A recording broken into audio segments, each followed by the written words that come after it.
Pleasure being here. Thank you so much, NESG, for convening this most important conversation.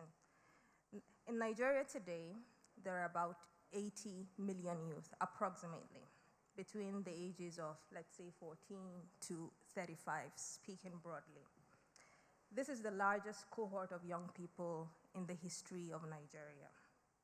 Every day, we read about stories of young people using their passion, their ideas to provide solutions for change in their communities, social change, economic change, and even providing direct solutions that would solve our immediate challenges in the society. For instance, we most recently read the story of Paystack being sold for quite an impressive amount of money.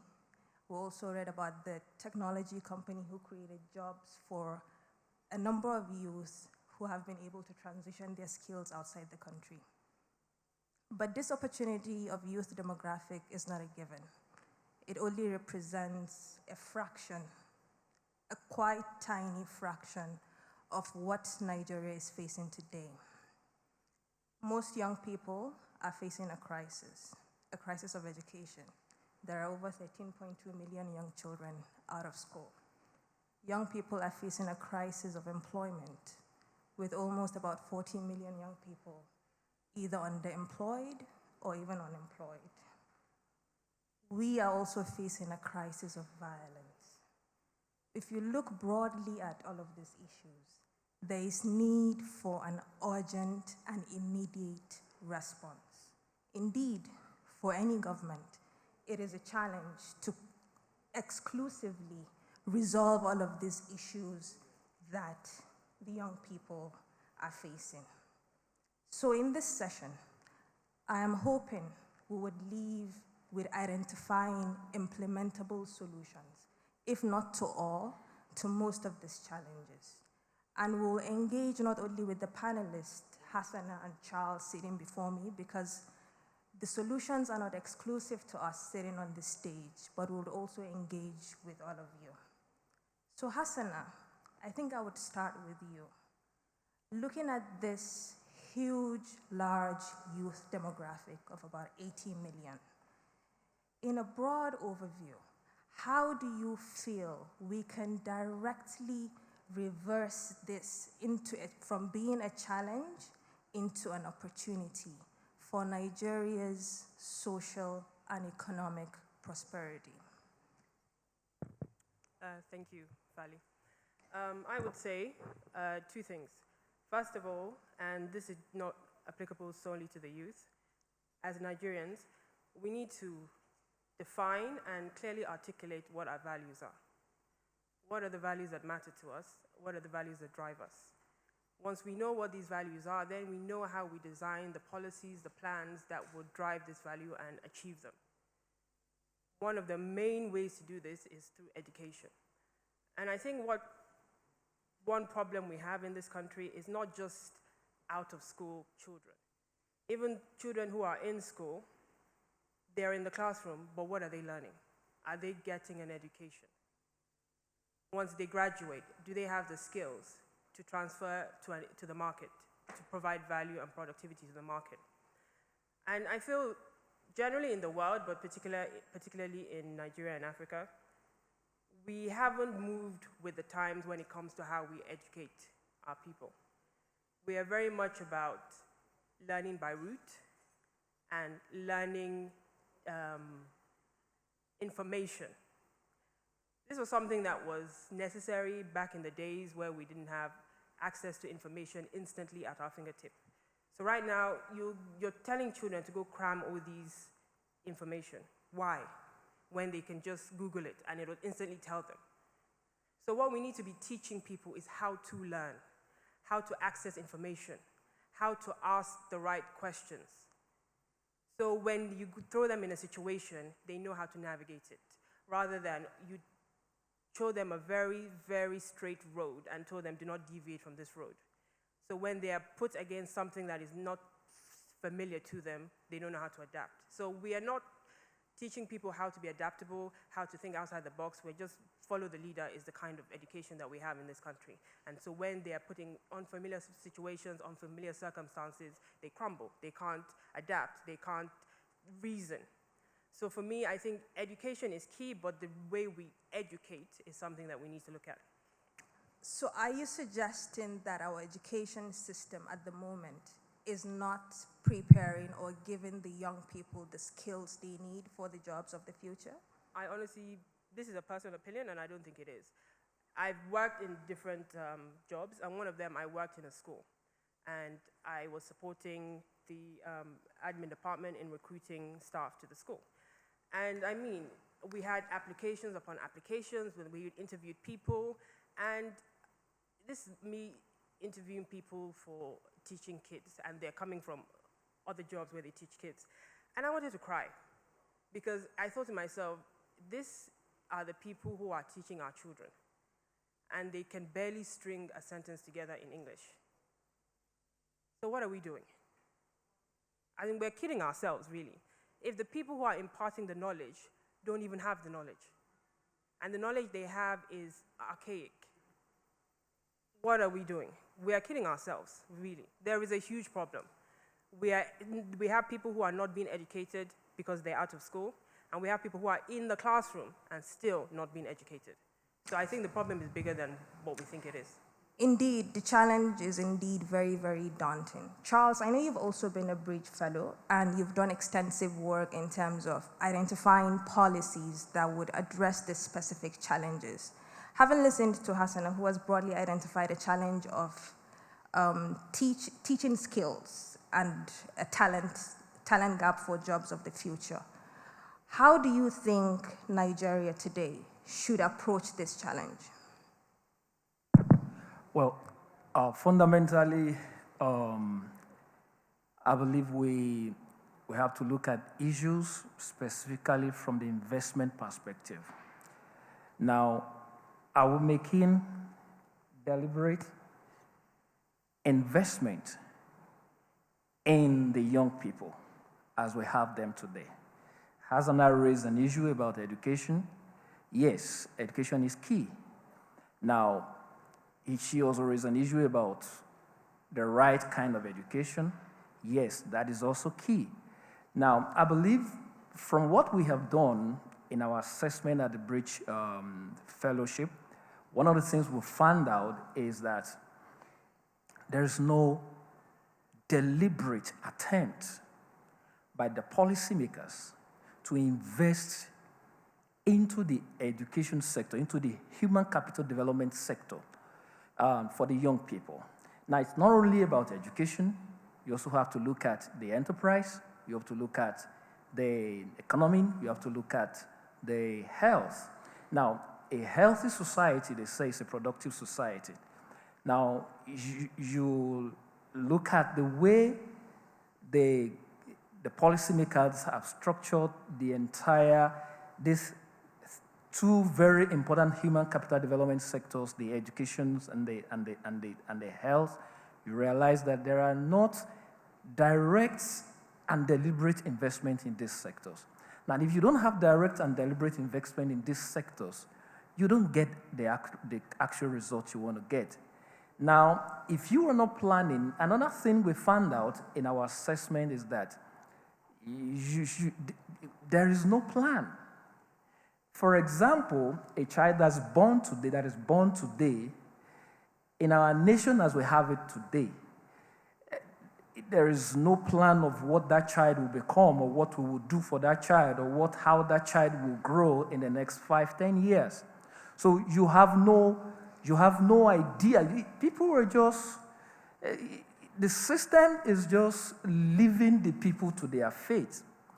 And they said that you see, there's this law in secondary school. We call it the Newton first law of motion that says An object will continue in a present state of rest, except or in a direct particular motion, except an external force is acted on it. What that means is that if you don't make a deliberate plan for a particular set of people or a particular situation to get a particular result, at the end of the day, whatever you get, you have to take it. And that's exactly what is happening right now. We have neglected the people for a very long time, the young people for a very long time. If you don't educate, for example, a child today, you are indirectly setting up a criminal tomorrow. You are indirectly setting up a hoodlum, what you're going to call a hoodlum tomorrow. Let's also not forget that a people are the product of society, and society is also a product of the people. So by the time you leave your people without making deliberate investment in them, at the end of the day, they turn out to be who they are, and they now become a menace to the society. Then at the end of the day, so it's a cycle that you are doing like that. So for us in the NESG, one of the things in the Bridge Fellowship, one of the things we found out is that, look, at this point that we find ourselves, there has to be a deliberate plan, which we have not been having before. Government have to plan for the people. Then another thing we also found out, which is what is causing some of these problems, is that, look, you have a situation where there is no skill. There is a huge skill gap. And then you also see that the existing skills that are available, there are no deliberate linkage to opportunities because the opportunities are not there. Somebody graduated 5 years ago, up till now, he's yet to get employed in any way, get to do anything for his life. He doesn't even have the capacity to further his education, to get additional degrees or something or whatever. So it's a system that there is a system that has been created to stagnate the growth and development of young people in terms of social, economic, or in any other area that you can think of. So at the end of the day, what you have is an accumulation of frustration over a long period of time. And that is what is leading to all of these explosions you are seeing everywhere. And so to resolve some of these issues, there has to be a deliberate investment. First, in skills development. Secondly, in linkage of that skills to opportunities, which means we also have to create opportunities for young people. Because if you don't create opportunities for young people, and in creating opportunities, we just have to also look at that sector that is large enough to accommodate a lot of people, not the kind of exclusive growth that we're having right now. So you've made the point of so many people are out of school, but you've also connected a linkage that the few that are even in school or who remain in school graduate and have no jobs to do. Even before we get to that jobs of the future that requires these advanced skills, how do we address this critical job issue now? Because the reality is the number of young people coming out of school and the number of jobs available are at complete variance. How do we begin to rethink this job issue? How do we address it? First of all, there has to be deliberate policy issues. Number one is the fact that as we are right now, what are we doing as a government to expand our industrial sector? We're not really doing anything right now to do that. Because it is when you industrialize, that is where you have more people engaged in those industries. But when our policies are deliberately killing our industries, we're not doing anything. You see, there's some things that I believe we have to do without even, that are not rocket sciences. For example, now, we are saying that there are no existing jobs in Nigeria, right? But we give contracts to expatriates. Even among those of us that have money, that are rich here, the rich people and all of that that are available in the society, they will prefer to go to Togo or to Lomé to go get artisans to work for them. Whereas you have young people that you have not trained, they have found a way to train themselves, yet you still refuse to engage them. Go and look at the constructions that are going on everywhere. You see that most of the people there, it baffles me. The day I went to Star Time Studios, I saw young Chinese guys in those places doing the things that Nigerians could do. Are you saying there are no young Nigerians that are capable of doing these things? So it's about policy issues. It's about policy. You have to be deliberate about creating these jobs. And then, like I said, you have to look at the sectors that can accommodate a lot of people, like agriculture.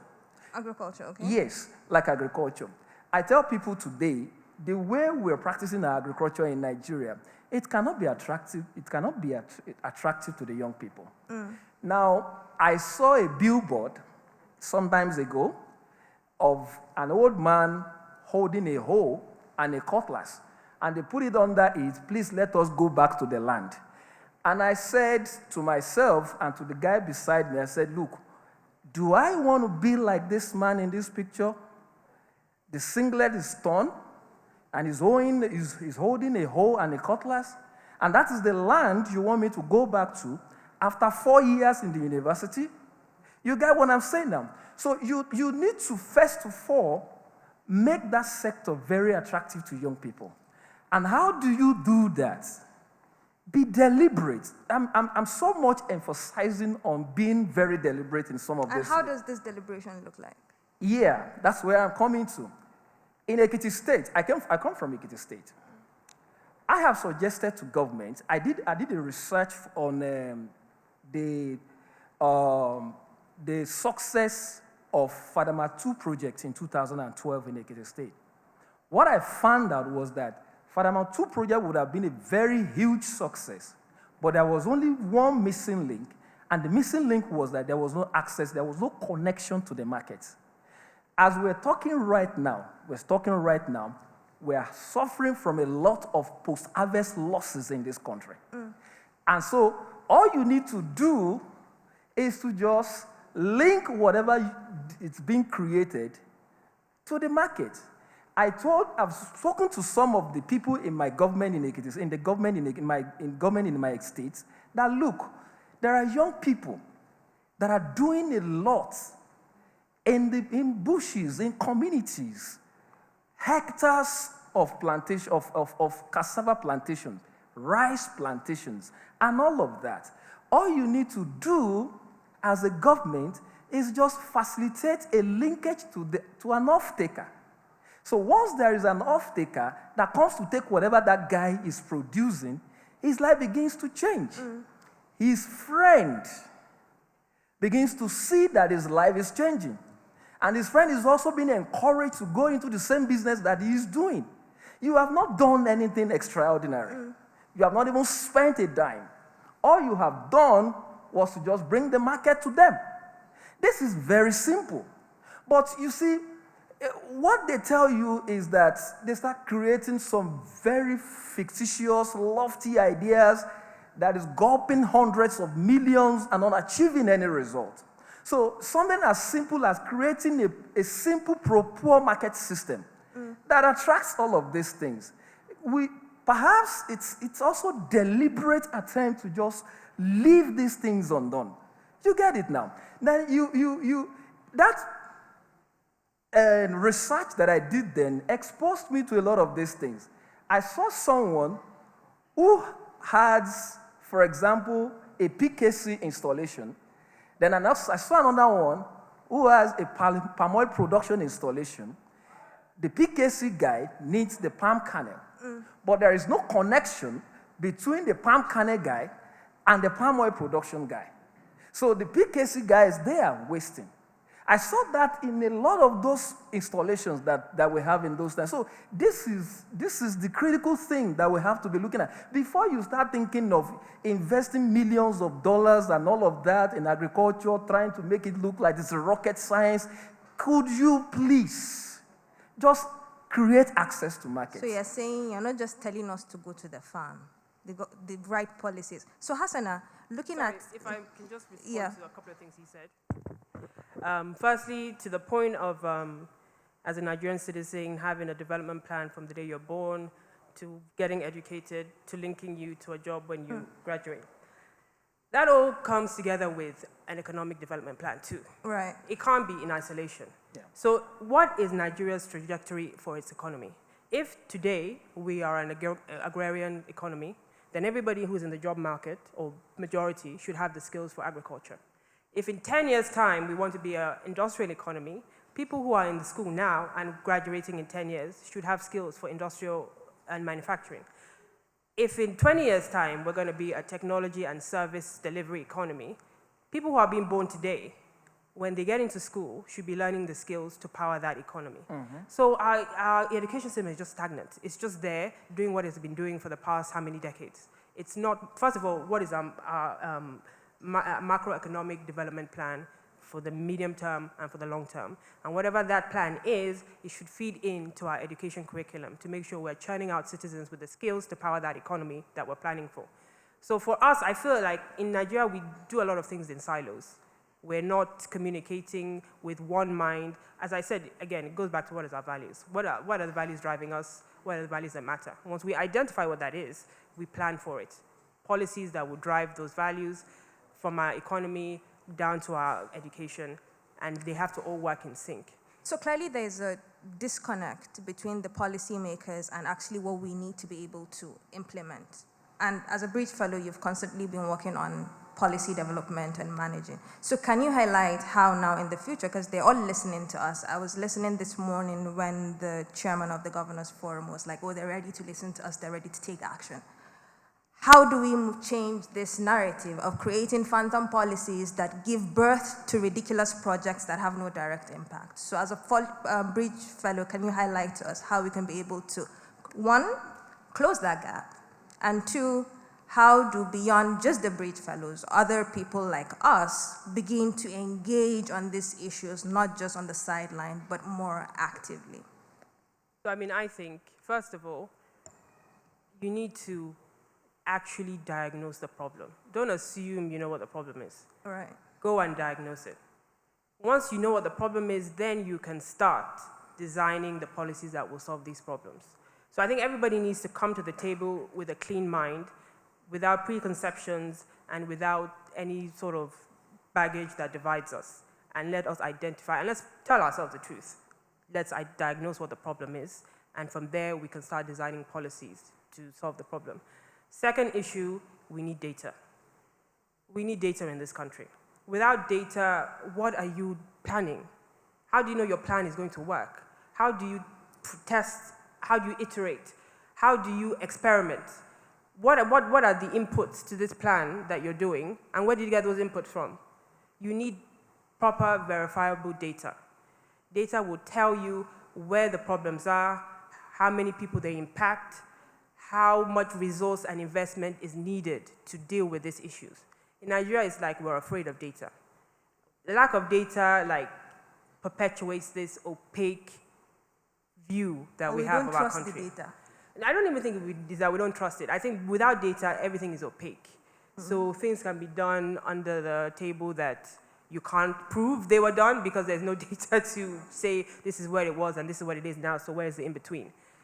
The minute you start driving our economy with verifiable data is the minute where we can start holding people accountable for what they said they were going to do and why it wasn't done, or to even evaluate the steps that we're taking to success. So do we replicate, do we scale up, or do we go back to the drawing board and design something new?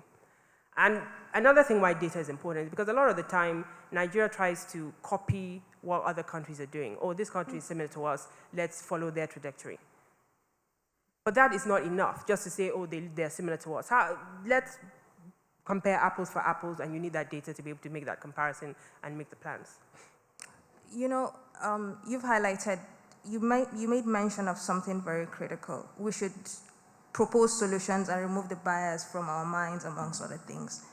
And one critical issue facing us as young people in the country now is there is a sense of a lot of disunity across, seemingly, I would use the word seemingly because we don't all of us really know truly where we're from. How do you see us moving forward from this challenge, and how will the generation before us that they've been able to quite integrate so well together, how do we also learn from that experience for it to transcend to not just our generation, but also those after us? Again, it comes back to this point of identifying what our values are. And we need to know that at the national level, and we need to know that at each state. What is your values? So, I mean, once you know what drives people, what matters to people, then you can start thinking, okay, how do we now integrate all this together so everybody feels that they're being heard? If we take the NSAS protest that happened, it was primarily, well, based on what we saw in the media, it was primarily in the South, and it was particularly driven by Lagos State. So are we saying that the things that matter to the people in the South don't matter to the people in the North? Are we saying that police brutality is an issue in the South, but it's not in the North? So when I was having conversations with some of my friends, and, why do you think that the North is not shouting that, police brutality is an issue? And they were like, well, our problems are different. We have, kidnapping and banditry issues, and those are our primary concerns. And when we weigh up the benefits and the cons with police, they provide more benefit than they do any disadvantages. So to scrap them, our problems will magnify. And that is a completely different issue than what they're facing in the South. So having one rallying cry was never going to be scalable across Nigeria because the two issues are different. So you need to, having diagnosed what the issue is with the South and diagnose what the issue is with the North, now you design a solution that integrates both problems. Now, Okay. So if you're saying that in the South police brutality is an issue and the North it's not because our problems are bigger, then it's not about scrapping the NSARS, it's about the police reforms itself. This is what police are there to do. They're there to protect lives and properties. So they need, the whole system of security needs reforming. So just saying scrap and then what? You've identified the problem. It's a problem of insecurity, it's a problem of the people who are supposed to be tackling insecurity not doing what they're supposed to be doing. So you're not saying scrapping them is not enough. Get them to do what they're supposed to do, because if they're not there at all, that's another problem. Now, can I say something? Sure, go ahead. Now, you raise an issue that the young people in Nigeria are divided or something like that. Are we really divided? Are we really united? Are we really divided? I don't think we're divided. Okay. I think We're being told that we're divided. it is the politicians that are dividing us. And judging by what Hassan has just raised, I'm going to cite the example of the NSAS protest. You see, it doesn't matter either you're from the South or you're from the North or from the East or wherever you come from. Insecurity is a general problem. Bad governance is a general problem. Poverty is a general problem. Now, all of these things are uniting every one of us. So it does not really matter. And then sport is also uniting us. The only thing that is dividing us is politics, ethno-religious sentiments that is being encouraged and perpetuated by the ruling class. So, and you saw what happened during the NSAS protest. You saw a well-organized protest for about 11 days that got out of hand within 48 hours. And you saw the whole thing, how some people were gathered somewhere and they were saying they were pro-SARS and pro-this, and you saw the way everybody was talking when money began to change hands and all of that. So you realize that in the real sense of it, it is the ruling class, these older generations that have been divided. And if you have studied the evolution of the political parties in Nigeria, you will understand this fact. they have always been divided. Right from the days of the NPN to whatever you can call it, and the Northern People's Congress and all of that, the action groups and all of that, from the Richard's Constitution that tried to segregate the country into the West and the whatever you can have it, that is when these people, everyone has been nurturing, these people have been nurturing a sectional agenda. It is not about the Nigerian as a state. It's about my tribe. It's about my region. And you saw that played out effectively in the Richard's Constitution of the Federal Republic of Nigeria. So the point I'm trying to make out of not the Federal Republic of Nigeria, then the Richard's Constitution, I mean. But the point I'm trying to make out of it is that at the end of the day, it is that polarization that we still have up till today. It is within the ruling class. It is within the older generations. The younger generations, I don't care. I don't care if you're from the East. Absolutely. I don't care if you're from the West. Hasana, it has been my friends for almost how long now? We've not even met. We just met physically here.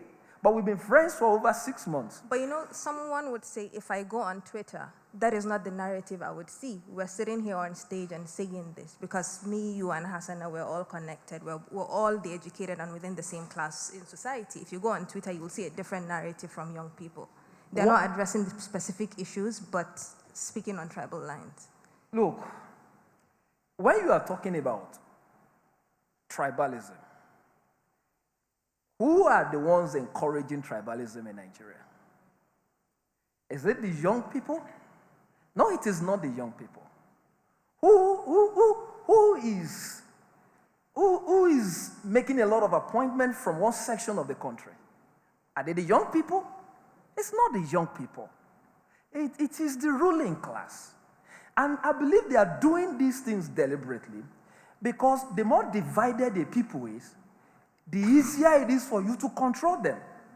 Because once the people are united, they can speak. In fact, for some of us that even on if you have read some scriptures in the Bible or thereabout, it got to a point that they said that God himself even had to come from heaven to come and divide the people because you've got to divide the people if you want to rule over them. And that's exactly what is happening. So you need and to... if we're busy fighting ourselves, we're not fighting government. No, that is the issue. So right now, we need to separate what the government is doing from what the young people are doing. The young people are trying to fuse themselves together, and Twitter is the best place to do that. And that is why you see a lot of threats, even on the side of the government. You see all manners of, okay, we want to control this, we want to control that, we want to control that, because they are really saying that if these guys can actually come together, we are in trouble. So you can see all of these things. So if you look at it critically, it is the government, it is the ruling class that is dividing the nation. The young people are not divided.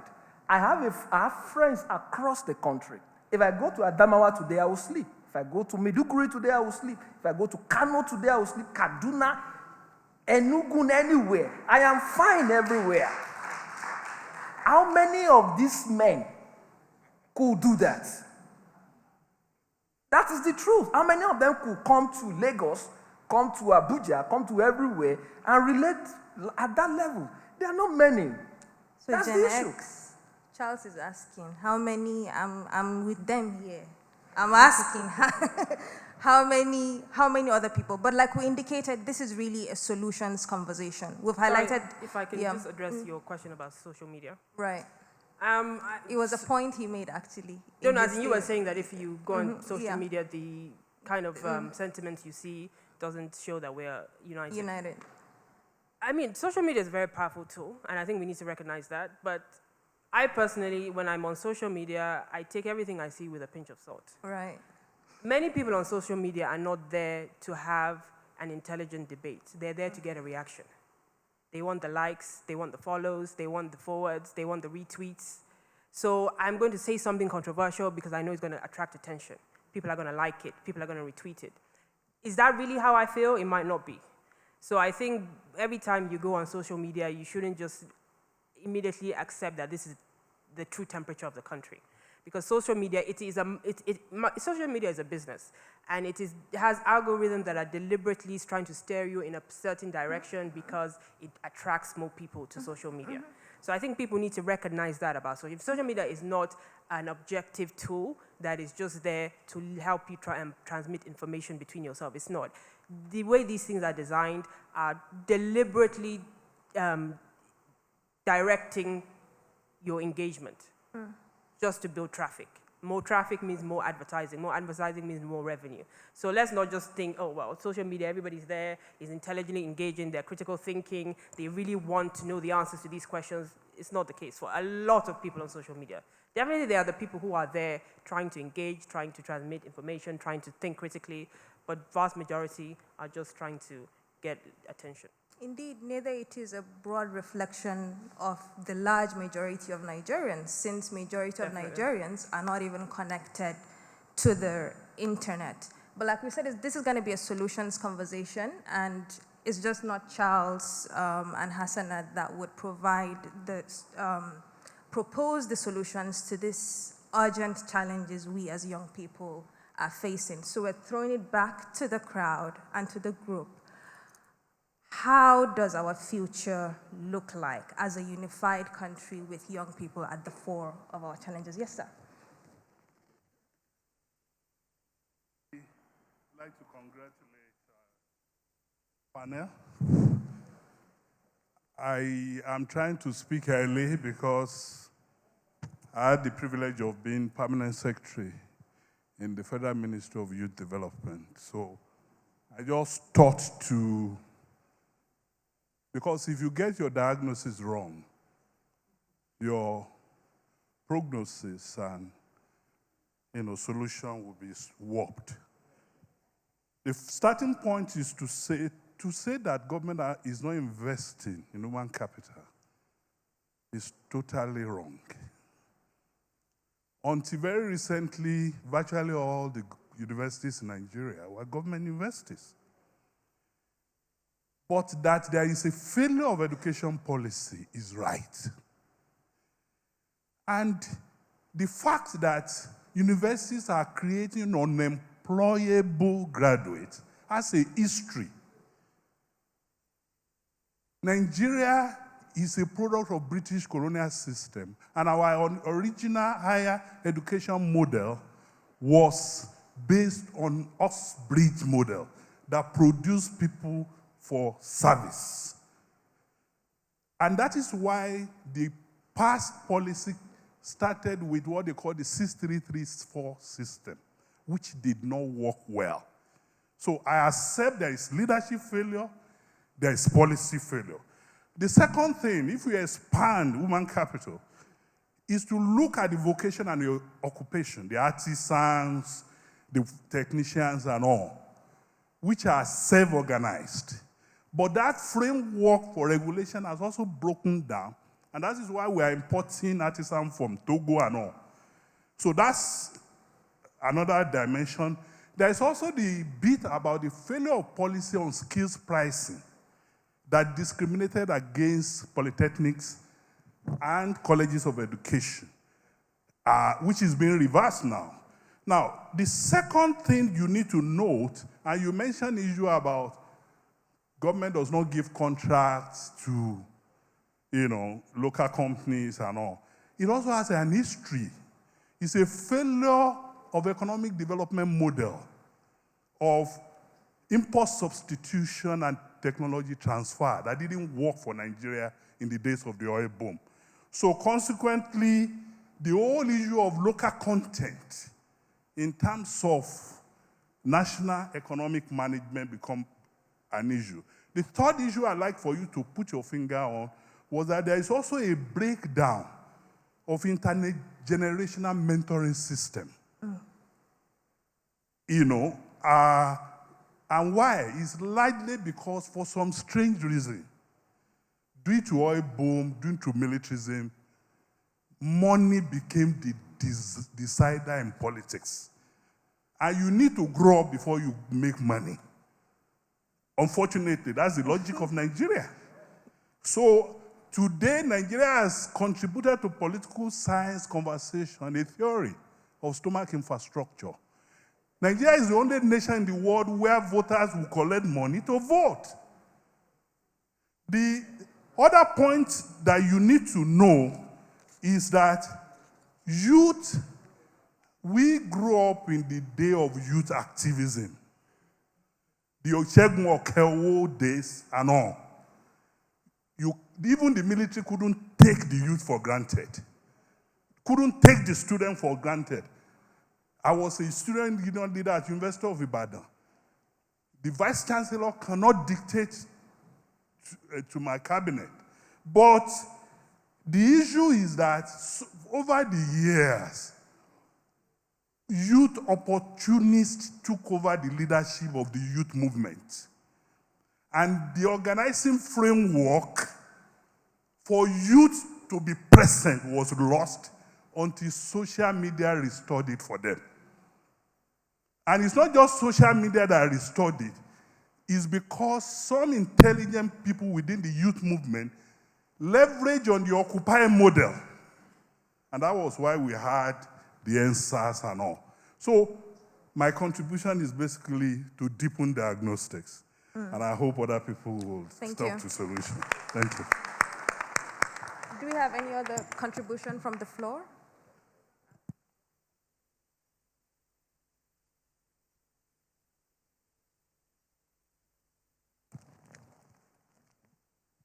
Yeah, thank you very much for what has obviously been a very interesting contribution. Since we're trying to be solution focused, you've done a lot of diagnostics. There are at least 3 or 4 that appear very simple. And like you said, it's not rocket science. It might not need the kind of huge investments that we're talking about.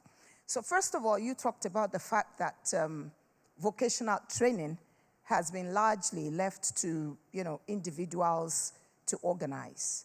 So for example, what stops us from adopting a lot of vocational centers that are probably just needing private sector to partner to adopt them, all right?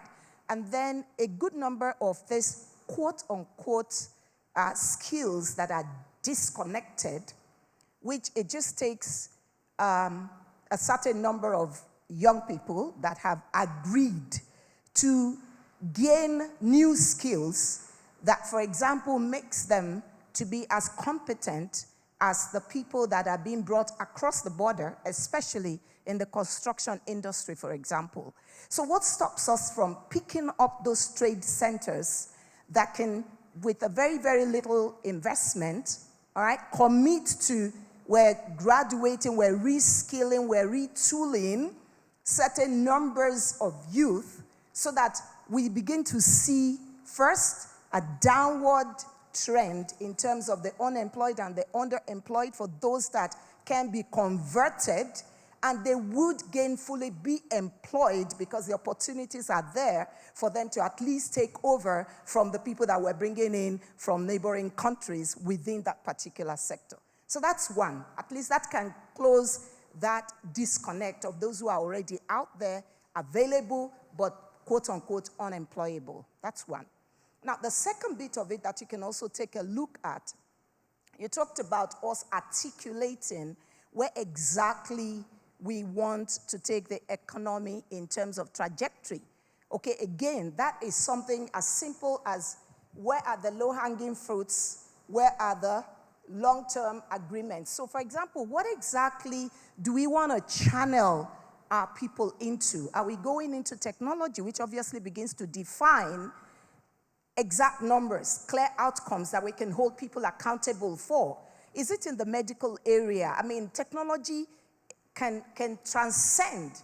I mean, if you look at a couple of people that have been to India, you go to India, the first time I was there, in their medicals and began to look at what below 20 people in terms of age, below 25, they're all there. And they did this deliberately with a clear mind. So if you go look at all our diagnostic centers now in Lagos, in Nigeria, I can make boast that more than 60% of them are manned by Indians through a deliberate policy that these are the areas where we're going to channel our young people so that way even they can become global supplier of labor. So again, that's not rocket science. That's something that can be easily done. So the third that I'm just going to add to it is, as young people yourselves, okay, there are a good number of you that are doing very well, all right? So just as he said, can we get a group of you guys focus on sector-based communities so that as you come together, all right, how many more young people can you draw into that such that this kind of narrative that we're talking about today, 5 years down the line, and you've put exact numbers, you've put exact outcomes, so that it can also be obvious that at that level, this is your contribution to pull in the other people that have the capacity to do what you're doing and connecting them with the opportunities that are there. These are my three suggestions. There are so many more. Thank you very, very much. We'll still come back to the floor again. Sure. Yes. Thank you so much. In fact, part of what I was discussing with some of my colleagues this afternoon was that, look, we need a lot of bridge fellowships in this country today. I was telling my colleagues this afternoon that if we have about 10 million of us in this country today, we're going to change the narrative. Certainly. So I asked them, can we develop a session where we can look at how do we replicate ourselves in about 10 million folds? So because number one, the most critical thing in all of this thing is that there is a need for the people, the young people, to know what they want, to know exactly what is going on. There were some things I was saying before until the Bridge Fellowship gave me the opportunity to start diagnosing and doing policy research. So when I began to do policy research, I understood some things. There are some things that some people will say that I will just be looking at them because now I understood better. Now, if I want to engage my government right now, I know how to engage them better. So because of the fact that I now have capacities that probably I did not have a year ago. Now, that is very, very crucial to whatever we want to achieve in this endeavor of youth development that we're talking about. Would you see maybe perhaps each of these ministries having like a small cohort of bridge-like fellows working towards policies? That is where I am going. That is where I am going. In some countries, you have presidential initiatives on youth development that is focusing on policy issues and all of that. And then you have a lot of young people that are employed as fellows, learning public policies and actions of government. Then I don't see why, I think what we need to do is just segregate these things. I don't see why we're going to have the Nigerian Stock Exchange and Nigerian Stock Exchange will not have a fellowship program for young people to learn that process. I don't know where we're going to have Nigerian Oil and Gas, the NNPC and all of that, and they're not going to have a fellowship to learn that process. For me, that is the way I think we should start thinking. We need a lot of this capacity building so that people can understand a lot of things. The Federal Ministry of Finance, it's a very critical ministry. You need a lot of young people. I told a friend today that, look, why should the Minister of State, for example, be more than 45 years old? Why should? But isn't there a need for that intergenerational? No, because so you have the minister. You have the minister. Senior and experienced. Why should the junior minister or the Minister of State be less than 45 years old? Because you need to find a way to link the older generation with the younger generation, especially in public service, which is very crucial. I'm going to pass the mic to the Honorable Minister of Mines. He's made a special request to make a comment.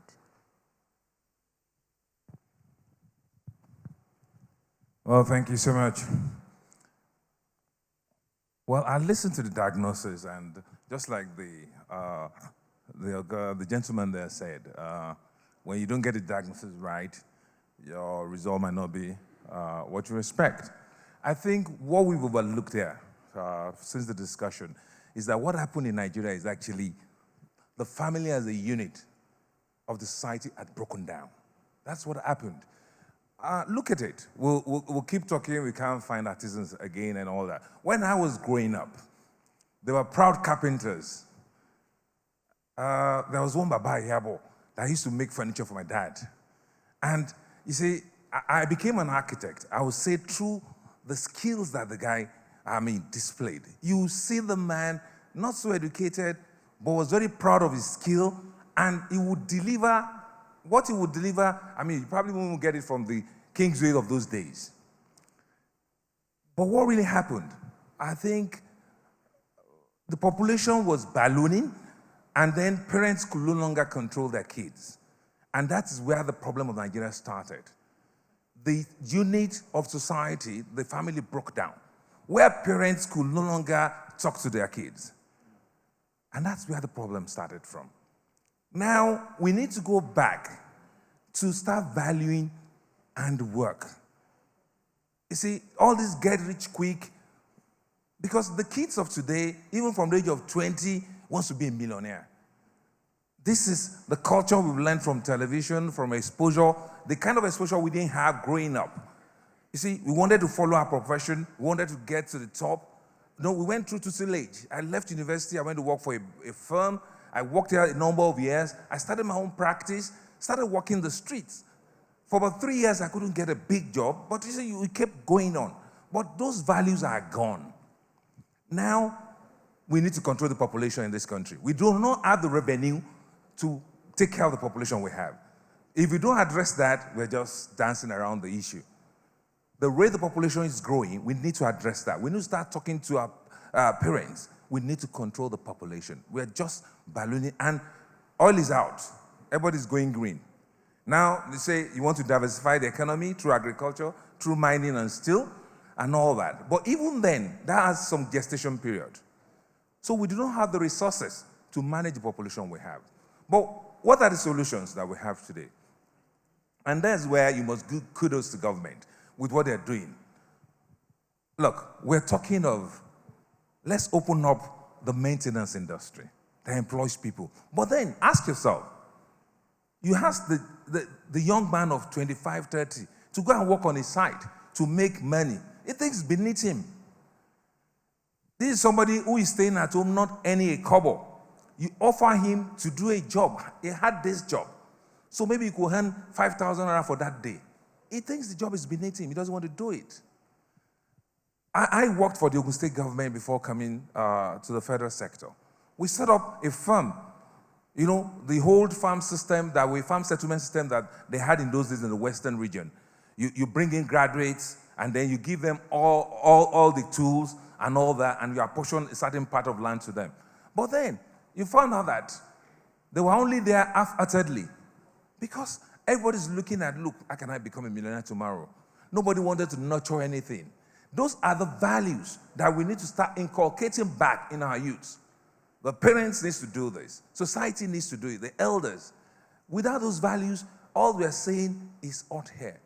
Because every young man out there wants to become the next billionaire. They can only see what has happened to maybe the singing culture or some very few IT guys that made it. We need to go back to the family as a unit. Have the number of kids you can take care of. Don't throw your kids onto the street. Where I come from, I'm a Yoruba man, they say, the foundation is bad. Thank you. Thank you so much, Honorable Minister. This conversation is both here physically with you all and also online. So we have a few questions online, and I'm going to take one. I'm glad the Honorable Minister of Finance is also here as well.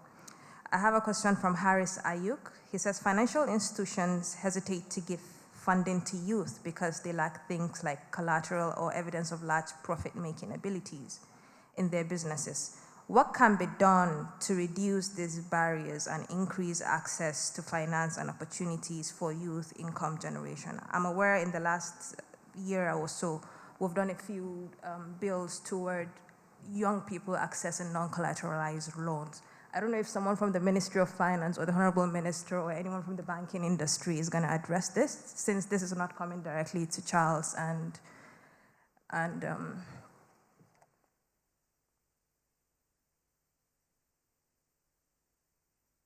Good afternoon, everyone. Sorry, I joined this panel late, and I just want to add to what my colleague has said.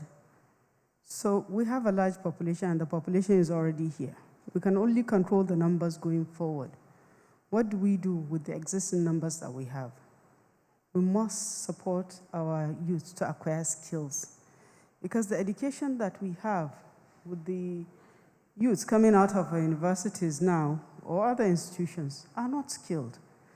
A lot of the youths are not even employable. When you do get them into your office, you find that they don't have the skills. They just read some theory and they don't have the practical experience. Our neighbors, Ghana, for example, makes sure that a child that graduates from a secondary school goes out with a skill, whether it's carpentry or tailoring or hairdressing, so that at least the time you're at home, you're doing something with your hands, something that you like. So we need to move to skills. In addition to what he said, perhaps trying to control the population, but I think the easiest one to address is to actually help our youth to acquire skills. The question that has been asked, there are a number of interventions that have been designed just for youth. There's the 75 billion Youth Intervention Fund that is led by the Federal Ministry of Youth and Sports Development. It's designed to have youths access funds very low cost with little or no collateral. The central bank itself has had a very long time, I think since 2016 or 17, a youth intervention fund where all you need is to securitize your certificate to be able to access financing, also low cost. So I think there's maybe lack of information of what is available out there. These funds do not really require you to have any collateral as a youth to be able to access the finances. Of course, they'll be asking for somebody to stand in for you, maybe the head of your church or the head of the mosque or some elder in the society to say, we know this person, we know that this is his rightful address. And sometimes the collateral is just belonging to an association where you're practicing some productive activity and your members are the collateral. Because some of the schemes are designed such that under the government enterprise program, the GEEP, so if you have an association of 20, maybe 2, 3, 4, 5 people are given a facility, and when they pay back, another batch gets. So that acts as a collateral. There are a number of these things that we should maybe put it all together in one place so that youths will have access and know what is designed and available for them to access. Thank you very much, Honorable Minister. Honorable Minister made reference to several government intervention funds available and also a lack of information. But I think perhaps I may also be, but I think I speak on behalf of quite a number of entrepreneurs when I say when they approach banks, even not from the government, they are unable to access loans despite these interventions being available and even our ability to use movable assets to secure loans. So I think which comes back to what Charles was highlighting earlier. Do we look towards perhaps ministries having some sort of bridge fellows as well to guide them towards policy development, implementation, and most importantly, diagnosis? I wanted to actually comment on that. I think it's also important that we make sure that whatever of these solutions we design is as inclusive as possible. So we need to recognize, and I hate this phrase, but we need to recognize our privilege. We are a very small segment of the youth in Nigeria. And these opportunities, they will be designed, they will be put together, and who will be able to access them? Again, would it be limited to people like us? How do you expand it to incorporate every type of youth in Nigeria? Because if you just keep on keeping these opportunities between this small segment of youth who have access to people in power, who are connected, who have the better education, we're not solving the problem. So we need solutions that are as utilitarian as possible. It's capturing as much of the youth population and not just people like us. How do you recommend we open that up? If we create these So I'm opportunities, saying, so if how you're do we- creating this bridge fellowship, you need to recognize that it is targeting a certain subsector of youth. You need additional solutions for other people who, as in, you can't just say, I'm having a bridge fellowship, having a fellowship, and I'll just pick somebody from Right. a village to go be mentored in the Ministry of Finance. It won't work. So it needs to be tailored to the level of education that they have and exposure that they have. So you start on their level, you tailor the program. Once they've completed, they can grow to the next level so they can get to the point where, yes, they can easily walk in the Ministry of Finance and get a job. But just assuming that the problems of us is the problems of every youth, it's not. Again, back to understanding and diagnosing the problem correctly so you incorporate everybody's voice and not just the people who have the privilege to speak about the problems. Fantastic. And at the same time, let it not be just a solution like you mentioned for the few of us, but addressing the majority of young people facing these challenges of education, unemployment, underemployment, a crisis of security which affects each and every one of us. But I think the clarion call from this panel is we are not in, it is not the absence of solutions or is not the absence of diagnosis, but it's the willingness to implement, is the ability to be inclusive of young people that have the same passion, zeal, that are ready to build a future, not just for themselves, but for the future generations to come. So to everyone here who is from the generation before us, and for also those not here listening to us online, I think the urgent clarion call from all of us here and most young people in Nigeria is the time is now. We're ready to take action. Inclusiveness is just one aspect of it, but we must implement policies that will benefit us not just now, for the future. Thank you so much. It's been a wonderful panel. Have a good evening.